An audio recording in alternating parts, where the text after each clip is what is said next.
The entire town laughed when the richest ranch heir in Texas rejected every wealthy woman lined up before him, and chose the silent orphan girl covered in dust from the stables. But what nobody knew was that the girl hiding behind torn clothes carried a secret powerful enough to destroy his entire family forever. Stay until the end because this story's final twist will leave you speechless. And if you love emotional cowboy romance stories filled with betrayal, revenge, and impossible love, hit subscribe right now and join thousands of listeners who never miss a heart-stopping story. The sun burned low across the endless Texas plains as horses thundered across Blackwood Ranch, the largest cattle empire for 200 miles. Every worker on the land feared one man above all others, Walter Blackwood, the aging ranch king whose name alone could silence a room. For decades he ruled the ranch with iron discipline, building wealth so massive that politicians, bankers, and businessmen all bowed before him. But age had weakened him, and sickness now crept through his bones. Everyone knew the same truth. Walter Blackwood was dying, and when he died, his only son, Ethan Blackwood, would inherit everything. Ethan was unlike his father in almost every way. Tall, sharp-eyed, and quiet, he hated the greed and cruelty that poisoned the ranch. Though women across Texas dreamed of marrying him, Ethan wanted nothing to do with the shallow daughters of wealthy families who only desired the Blackwood fortune. But Walter had made his decision. Before the month ended, Ethan would choose a bride from the elite women invited to the grand engagement ball at Blackwood Manor. Refusal was not an option. "You will marry," Walter said coldly from his leather chair beside the fireplace. "A man in your position needs a wife who strengthens the family name." Ethan stared into the fire. "What you really mean is someone rich enough to protect your business deals." Walter slammed his cane against the floor. "Love is for poor people. Marriage is power." But Ethan said nothing more. Deep inside, resentment had already begun burning like wildfire. Far from the grand mansion, behind the horse stables, a young woman named Clara shoveled hay beneath the fading evening light. Her clothes were worn, her hands scarred from years of labor, and dust clung to her long brown hair. Most workers barely noticed her anymore. To them she was simply the orphan stable girl. Clara had arrived at the ranch at 12 years old after the deaths of her parents in a terrible winter fire. No relatives came for her. No family searched for her. Walter Blackwood allowed her to stay only because the stable master needed extra hands. Since then, Clara worked harder than anyone for almost nothing. Yet despite her ragged appearance, Clara possessed a quiet beauty impossible to ignore. Her deep hazel eyes carried sadness beyond her years, and whenever she sang softly to calm frightened horses, even the animals listened. Ethan first noticed her years earlier during a violent storm when a horse broke loose in panic. While every stable hand ran for safety, Clara rushed directly toward the terrified animal and calmed it with nothing but her voice. Ethan never forgot that moment. Unlike everyone else, Clara never treated him like a wealthy heir. She barely looked at him at all. And that fascinated him. As preparations for the engagement ball filled the mansion with chaos, wealthy families arrived from across the state. Elegant women in silk gowns competed for Ethan's attention, each more desperate than the last. Isabella Whitmore, daughter of a powerful oil tycoon, was considered the favorite. Beautiful, manipulative, and ambitious, Isabella already acted as though the ranch belonged to her. "You'll choose me eventually," she whispered confidently during dinner one night. "You simply don't know it yet." Ethan forced a smile he did not feel. That same evening, Clara carried feed buckets through the stable yard when she overheard servants gossiping nearby. "They say the heir must pick a bride tomorrow night. Probably Isabella. She's rich enough for the old man. Imagine becoming mistress of Blackwood Ranch." Clara lowered her eyes and kept walking, pretending not to care. But something painful twisted inside her chest. Because she had loved Ethan silently for years. Not for his wealth, not for his name, but for the rare moments when kindness softened his guarded face. The way he thanked workers others ignored. The way he secretly paid medical bills for injured ranch hands. The way loneliness followed him everywhere despite his riches. But dreams like hers belonged in fairy tales, not real life. The next night the engagement ball transformed Blackwood Manor into a palace of glittering chandeliers and music.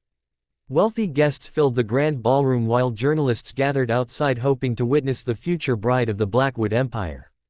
Walter sat proudly beside the staircase, waiting for Ethan to announce his choice. But Ethan was nowhere to be found. Inside the stables, Clara brushed a horse quietly while tears slipped down her cheeks. She hated herself for feeling heartbroken over something impossible. She should have stayed away from the mansion entirely tonight. Then footsteps approached behind her. She turned suddenly. Ethan stood there, still dressed in his black formal suit, still carrying the cold intensity that made people fear him. But his eyes looked strangely calm. "You're missing your own engagement ball," Clara whispered.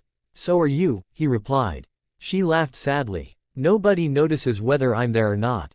"I notice." Silence filled the stable. Clara looked away quickly. "You should go back," she murmured. "Everyone's waiting." Ethan stepped closer. "I don't want any of them." Her heart pounded violently. "You don't mean that." "I do." He stared directly into her eyes. "Clara, come with me." Confusion crossed her face. "What? To the ballroom?" She almost laughed. "Looking like this? I don't care how you look." "But they do." "Then let them." Before she could protest, Ethan gently took her hand and led her toward the mansion. The moment they entered the ballroom, the music stopped. Every guest stared in horror at the dusty stable girl standing beside the heir of Blackwood Ranch. Whispers exploded across the room. Walter Blackwood's face turned pale with fury. Isabella nearly dropped her wine glass. Ethan walked Clara directly to the center of the ballroom. Then he spoke words that shocked the entire ranch forever. "This," he said calmly, "is the woman I choose." Gasps echoed through the room. Walter rose violently from his chair. "Have you lost your mind?" Ethan never looked away from Clara.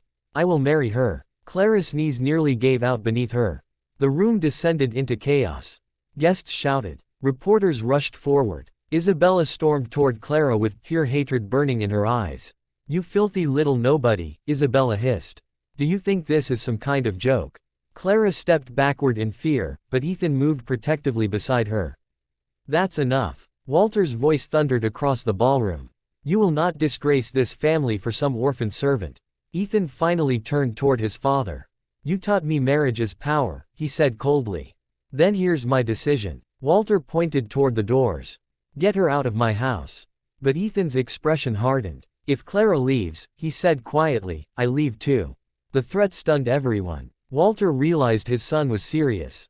And for the first time in years, the powerful ranch king found himself trapped.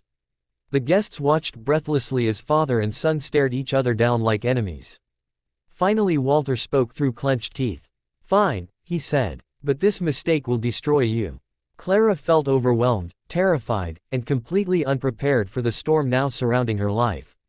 Yet when Ethan gently squeezed her trembling hand, something inside her believed him. Even if the entire world stood against them. The wedding happened 2 weeks later under a cloud of scandal. Newspapers mocked Ethan endlessly for marrying a stable girl in rags. Wealthy families cut ties with the Blackwoods. Business partners questioned Ethan's judgment. Workers whispered constantly behind Clara's back. But none of that compared to the cruelty inside the mansion itself. Walter refused to acknowledge Clara as part of the family. Isabella spread vicious rumors daily.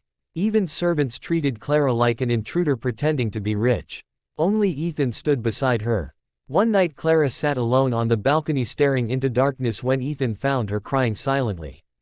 "You regret marrying me already," she whispered. He sat beside her. "Never. You had everything before me. I had nothing real before you." She looked at him carefully, trying to understand why someone like him would risk everything for her. "You barely even know me," she said softly. Ethan hesitated. Then he revealed the truth.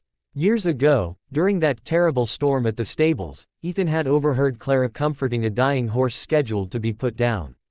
While everyone else considered the animal worthless, Clara stayed beside it through the entire night so it would not die alone.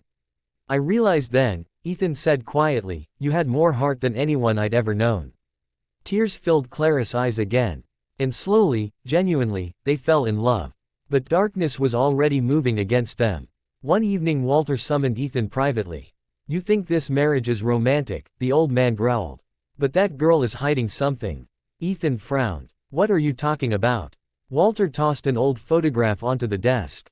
Ethan picked it up. His blood froze instantly. The photo showed Walter decades earlier standing beside another ranch worker couple. And between them stood a little girl. "Clara, you knew her parents," Ethan whispered. Walter's expression darkened. Her father once worked for me. Until he betrayed this family. Ethan demanded answers, but Walter refused to explain further. That night Ethan secretly searched through old ranch records. What he discovered shattered everything. Years earlier Clara's father, Samuel Hayes, had accused Walter Blackwood of stealing land from poor ranchers through fraud and intimidation. Days later Samuel died in a suspicious fire that also killed Clara's mother. The official report called it an accident. But Ethan no longer believed that. When Clara learned the truth, devastation overwhelmed her. All her life she believed her parents died randomly. Now horrifying questions surfaced. Had Walter destroyed her family? And if so, why allow her to stay at the ranch afterward? The answers came sooner than expected. One stormy night Clara overheard Walter arguing secretly with Isabella in his office. "You promised me Ethan would marry me," Isabella snapped angrily. Walter coughed violently before replying. "I underestimated the girl. Then get rid of her." Walter's silence spoke volumes. Fear gripped Clara. But then she heard something worse. She can never discover what really happened to her father. Clara accidentally knocked over a vase in shock. The room went silent. Walter burst through the office door and found her standing there pale with terror. For a long moment neither spoke. Then Walter whispered coldly, "You should not have listened." Clara ran. Rain poured heavily as she raced toward the stables, trembling uncontrollably. Walter followed behind her through the storm. "You owe me your life," he shouted. Clara turned desperately. "Did you kill my parents?" Walter stopped walking. Lightning flashed across his face. And finally the truth emerged. Years ago Samuel Hayes uncovered illegal contracts Walter used to steal thousands of acres from struggling families. Samuel threatened to expose him publicly. Walter paid men to scare him into silence. But the fire got out of control. "It was never supposed to happen," Walter said hoarsely. Clara collapsed in horror. "You murdered them." Walter grabbed her arm desperately. "I gave you a home afterward. I protected you. You destroyed my life." At that moment Ethan arrived. And heard everything. Rage unlike anything he had ever known exploded inside him. "You lied to me my entire life," Ethan said. Walter looked suddenly old and broken. "I built this empire for you. On blood." The next days destroyed the Blackwood family completely. Ethan exposed the illegal land thefts publicly. Authorities launched investigations. Business partners abandoned the ranch. Newspapers exploded with scandal. Walter Blackwood suffered a stroke shortly afterward. And Isabella vanished once she realized the family fortune was collapsing. But through all the destruction, Ethan refused to let Clara face the pain alone. Together they rebuilt what remained of the ranch honestly and fairly. Ethan returned stolen lands to struggling families. Workers who once feared the Blackwoods slowly began respecting them again. Months later Clara stood beside Ethan watching the sunrise across the fields. "You lost everything because of me," she whispered. Ethan smiled gently. "No," he said. "I finally found something worth more than money." Clara rested her head against his shoulder as horses galloped freely across the open plains. For the first time in both their lives, they were truly free. And far away inside the quiet mansion, Walter Blackwood sat alone in darkness, realizing too late that wealth could buy power, land, and fear. But never love.